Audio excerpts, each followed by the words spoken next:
editing your list titles just got a whole lot easier.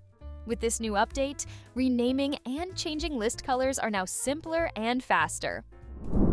Before, renaming your list was easy. You could simply click on the title to edit it. But changing the list color, that required a few more steps. Opening the More menu, choosing Change Color, and then selecting from the swatches in a separate menu. Now, we made some UX improvements to simplify the process of changing both the name and color of your lists. Simply click the 3 dots for the More menu and hit Edit Title. You'll see a small window with a text field for renaming and color swatches all in one place. Just type in your new title, select your color, and you're all set.